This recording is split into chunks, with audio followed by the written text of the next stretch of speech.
Right now, across Canada, there is a fierce debate raging. You might have seen the headlines. You might have searched the keywords yourself. Citizenship rules, the lost Canadians. New bills are being passed, laws are being amended, all to answer one fundamental question. Who gets to be a Canadian? Who belongs to this land? It is a question of identity. It is a question of rights. But while politicians argue in Ottawa about birthrights and borders, there is a ghost haunting this conversation, a ghost that has been buried under a century of silence. Because this isn't the first time Canada has struggled with the concept of lost people. Long before the modern legal battles, this country conducted a massive, state-sanctioned social experiment that imported human beings like livestock. They were not immigrants, they were not refugees, they were children. Between 1869 and 1948, over 100,000 children were shipped from the slums of Great Britain to the ports of Canada. They were stripped of their history, they were severed from their families, and when they arrived, they were not given the warm embrace of a new motherland. They were given a number, a contract, and a master. We call them the British Home Children. History books, if they mention them at all, call this a philanthropic rescue mission, a charitable crusade to save the innocent. But the records, the dark, dusty files of the Kanata archives, tell a different story. It was not a rescue, it was a deportation. It was a supply chain of cheap, indentured labor designed to build a nation on the backs of those too small to fight back. They are the original lost Canadians. And for 10% of you watching this video right now, this isn't just history. This is your family secret. Welcome to the Kanata Files. Today, we open the dossier on the stolen children of the Empire. To understand how a civilized society could sell its own children, we have to go back to the smog-choked streets of Victorian England, the late 19th century, the heart of the Industrial Revolution. London was the center of the world, the jewel of the British Empire. But beneath the gilded palaces and the factories churning out wealth, there was a humanitarian crisis of biblical proportions. The population had exploded.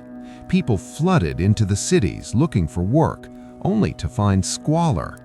Disease was rampant, cholera, typhoid, and poverty was a sentence worse than death.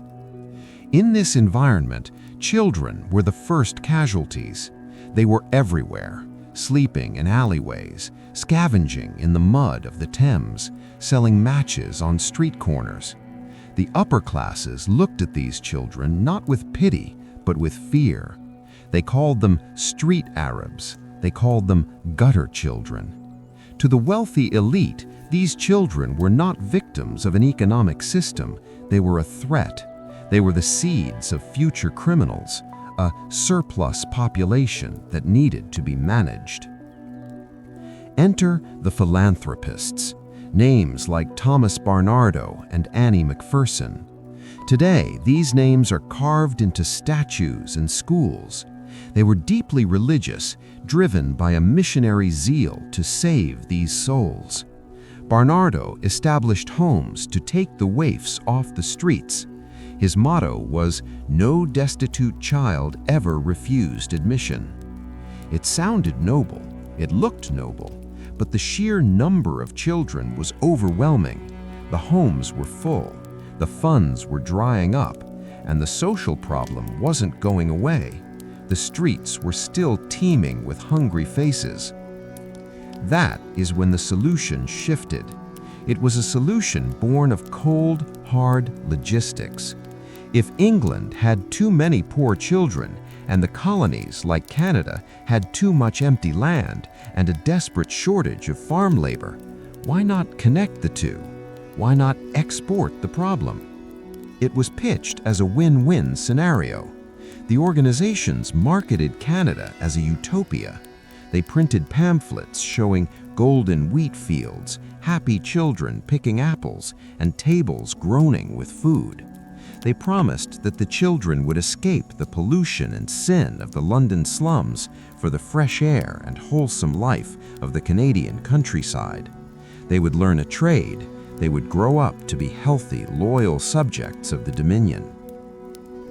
But beneath the surface of this benevolent scheme lay a colder economic calculation.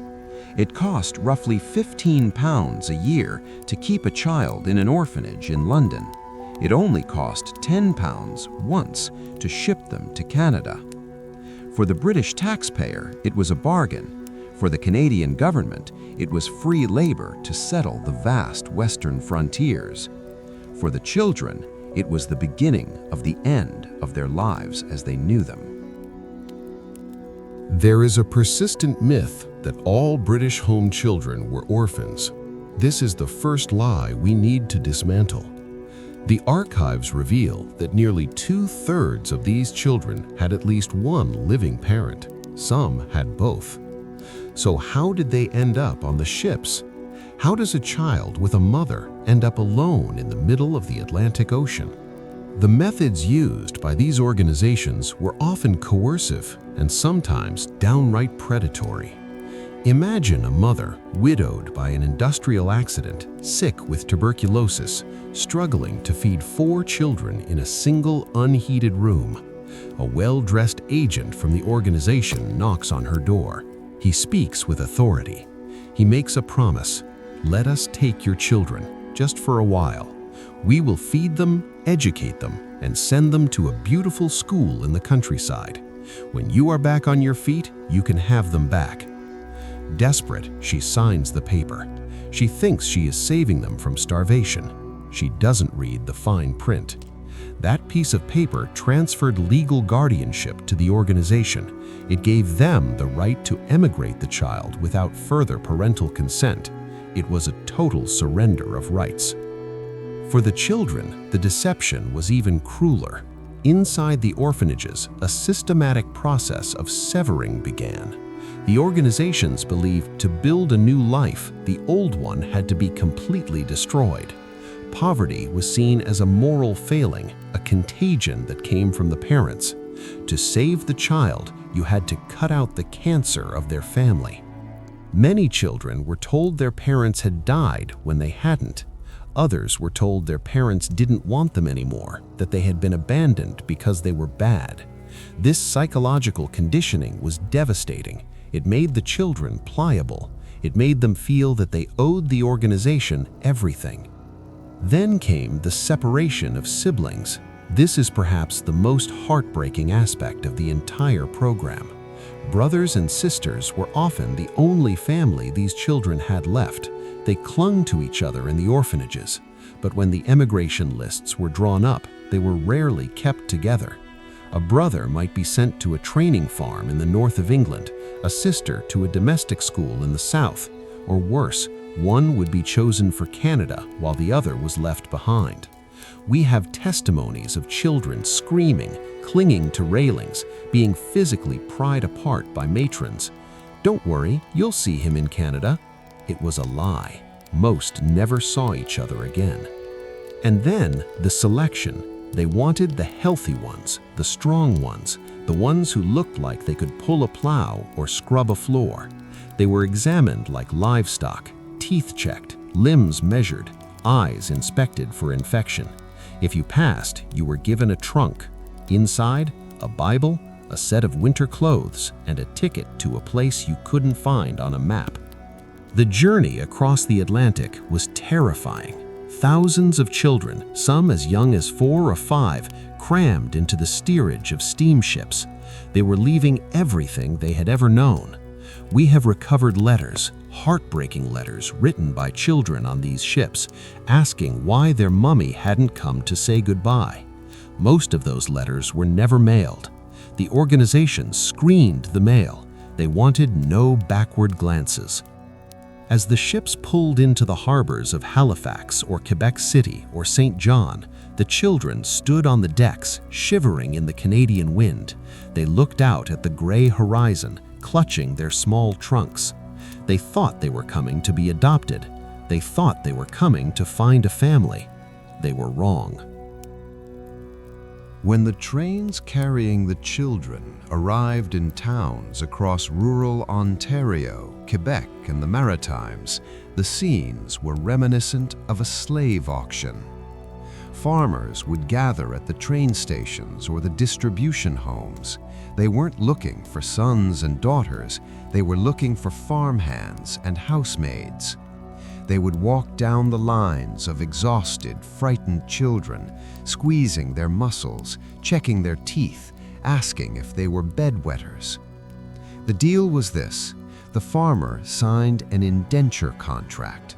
They promised to provide food, clothing, and schooling in exchange for the child's labor until they turned 18. For the older children, there was a promise of a small wage to be held in a trust account. But the reality was a lottery of fate. For some, it worked out. We must acknowledge that. Some farmers were kind, childless couples who genuinely treated the home children as their own. Some children did find a better life than the slums of London, but the files, the Kanata Files, are overflowing with the stories of those who didn't.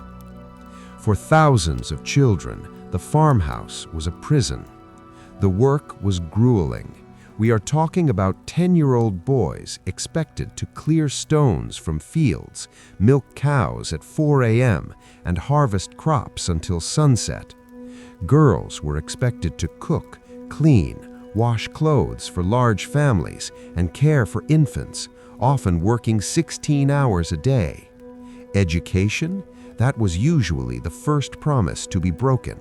The contracts mandated school attendance, but who was checking? "We need him for the harvest," the farmer would say. "She's needed in the kitchen."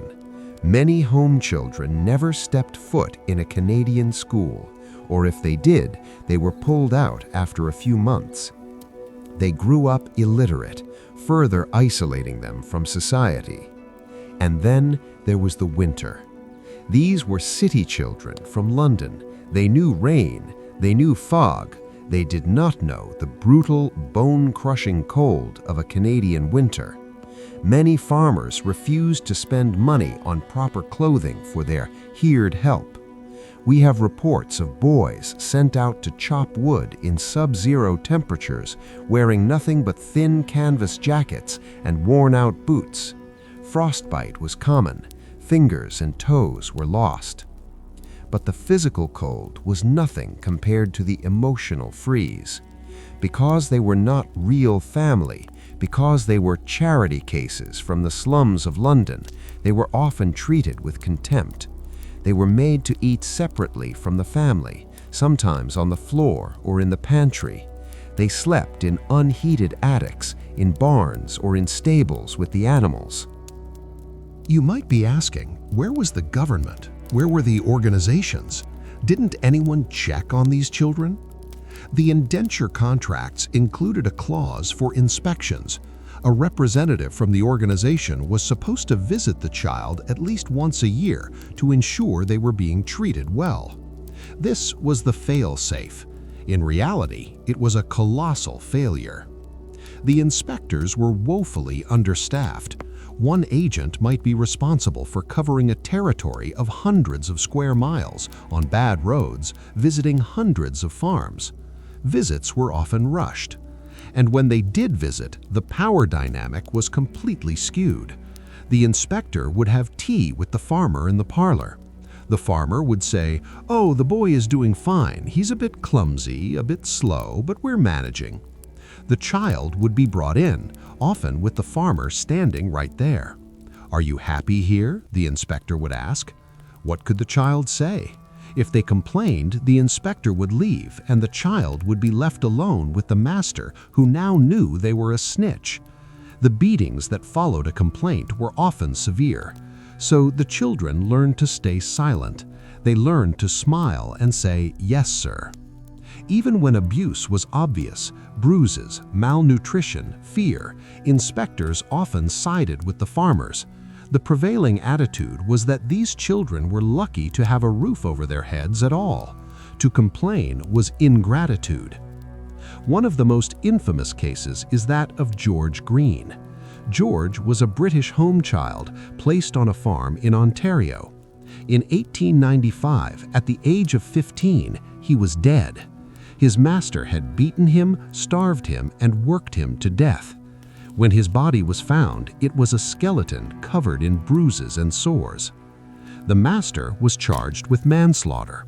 But here is the twist that reveals the true status of these children. The master was acquitted. The defense argued that the boy was sickly, and legally the farmer had the right to discipline his charge.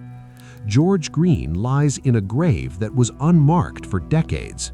He was just one of many victims of a legal system that saw him as property, not a person. As these children grew into adults, you would think the nightmare would end. But the trauma morphed into something else: shame. In Canadian society at the time, there was a heavy stigma attached to being a home child.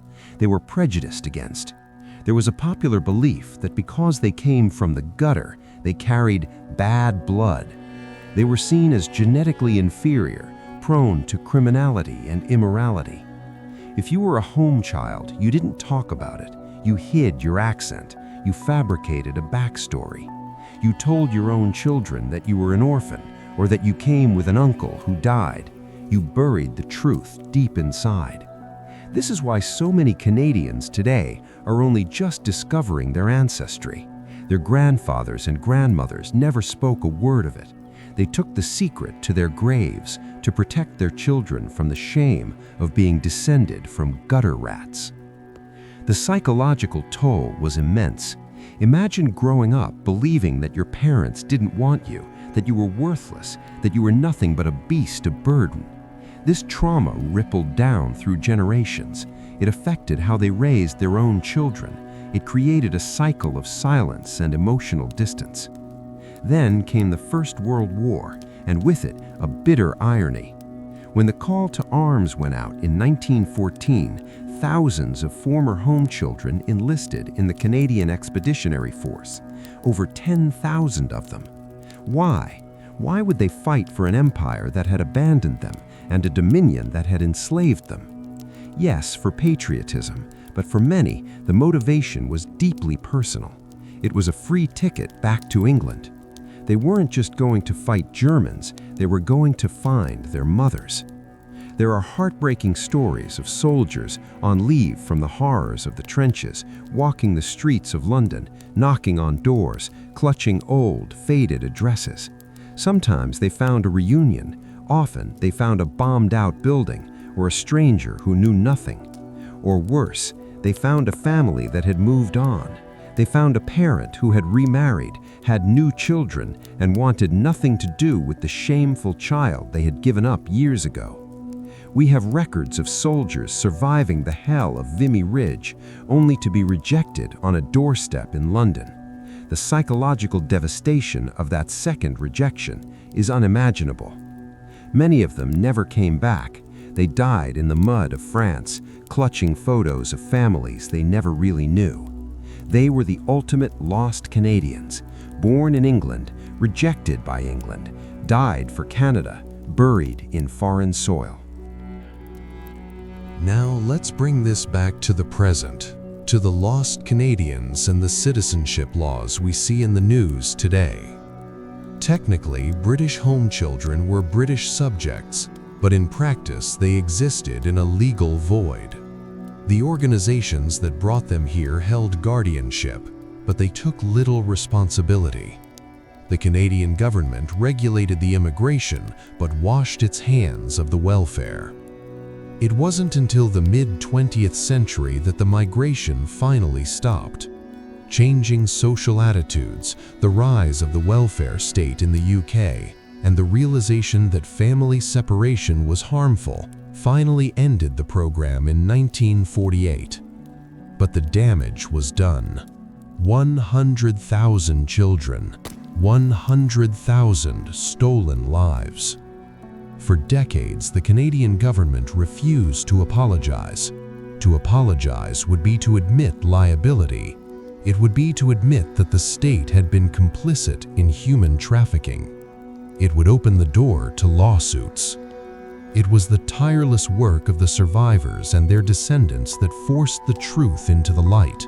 They formed associations, they dug through the archives, they found the shipping manifests, they matched names to numbers. They started putting markers on the anonymous graves of children like George Green. Finally, in 2017, just a few years ago, the House of Commons issued a formal apology to the British home children. It was a historic moment, but for most of the survivors, it was too late. They were gone. The apology echoed in an empty room. Why does this matter today? Why should you care about a dusty chapter of history while you are scrolling through news about Bill C-71? Because history rhymes. When we look at how we treat migrant workers today, when we look at how we treat children in the foster care system, when we argue about who deserves to be a citizen, we are echoing the logic of the past. We are still weighing human value against economic utility. The story of the British home children is a warning. It is a reminder that good intentions without human rights can lead to hell. It is a reminder that a nation is defined not just by the laws it passes, but by how it treats the most vulnerable among us, those who have no voice, no vote, and no parents to protect them.